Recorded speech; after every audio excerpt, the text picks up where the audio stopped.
So the new general power to provide assistance allows local authorities to do work, to put in place measures to help owners of residential properties, whether it be privately rented or owner occupied, to carry out repair work to their properties. It can also be used to help improvement of properties. You might think, well, you're not paying people to have luxury houses. Well, actually, this is more paying people to bring properties that are in poor condition up to a modern standard. And adaptations. Now, this is separate from disabled adaptations, which we'll talk about later on in this e-lesson. This is more for minor adaptations to the property that wouldn't be sufficiently large to require full disabled adaptations funding to be applied. So simple things like putting the bigger taps in, or lever action taps if for people with arthritis, or maybe simple things like putting grab handles on doors. And so you can partner up with organisations such as Age Concern in order to be able to focus your resources and using the other organisation to identify the people that are in need, maybe even pooling your funding with them. And then paying for a dedicated service that goes around and hits as many of those properties, providing grab rails or similar around front doors, or lever action taps, or doorbell intercoms, so that they don't have to get up and walk to the door every time they need to deal with someone arriving there with a delivery or similar. And so a lot of these things can be done without having to go through the large amount of paperwork required for a disabled facilities grant, and you can hit a lot of properties over a day if you've got a dedicated service for it. So it can fund the cost of that in all or part with other people if necessary. You can look at demolition and help with rebuild costs if you've got a specific area that, say, is prefabricated housing that needs to be completely replaced and it can't be brought up to modern standards. You can use it to focus on prefabricated housing and put the majority of your resources into improving estates of prefabricated properties which need to be brought up to modern standards and may require long-term dedicated funding in order to get them all up to those standards. If you're doing that, then you would do that alongside the public sector or registered social landlord, that's housing association in layman's terms, in order to, so whilst they were dealing with publicly owned properties or registered social landlord owned properties, you could be dealing with those that have been purchased under right to buy and are in owner occupation. It can help with the acquisition and replacement accommodation, so we call that move-on assistance. You can use it to pay to help people move out of their existing house into new properties. And this might be helpful if, for instance, you've got an elderly person who's living in a property that might be a flat on the second or third floor, and they need something that's maybe a bungalow or a ground floor flat to enable them to go on living independently at the property because they can no longer manage the staircases.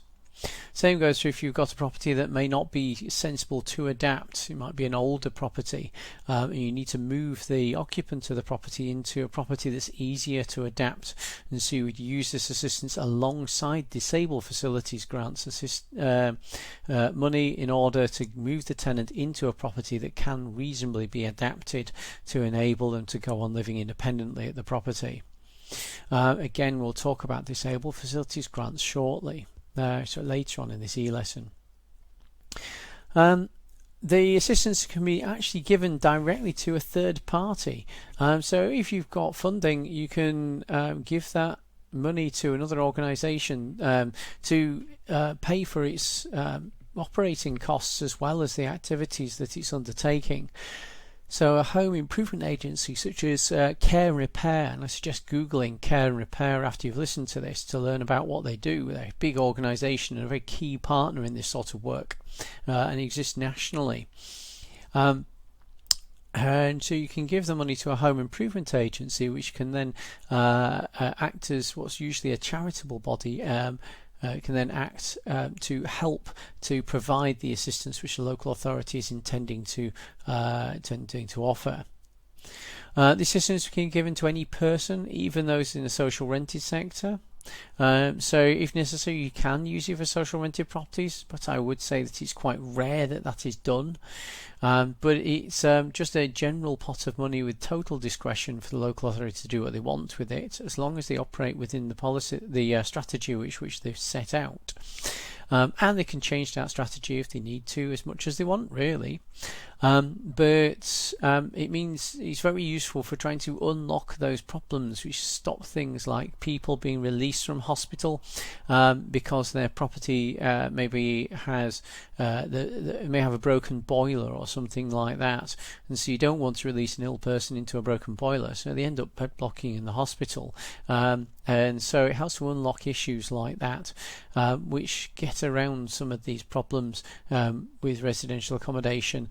And can also be, you can even provide it to a loans organisation because councils aren't able to give loans, and so that money can be provided to an external company as a pot of cash, which then allows them to hand out low interest loans or loans on favourable terms to property owners wanting to carry out work in their properties.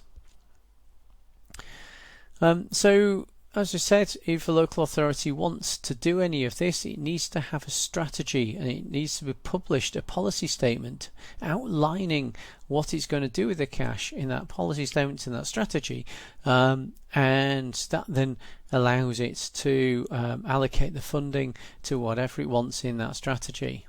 So as long as it's describing how it's going to spend its money, then it can update that strategy as often as it wants, but it has to outline it somewhere so that people know what there is available, and also so they're being transparent about how they're spending it. Finally, when they write this policy and the strategy documents, they need to align with wider strategic objectives. So they need to consider things like public health policy in the area, and for instance, if the area was suffering with problems with obesity, or maybe chronic obstructive pulmonary disorder is a big issue in that area, then they need to align their work with what's been done by NHS and public health bodies in the area. They also need to be aligned with the local housing authority's housing strategy. And then any community plans which the planners have come up with, and any plans to address issues such as regeneration, crime and disorder, or social care. And so in setting up these plans, it involves a lot of coordination with other bodies that are delivering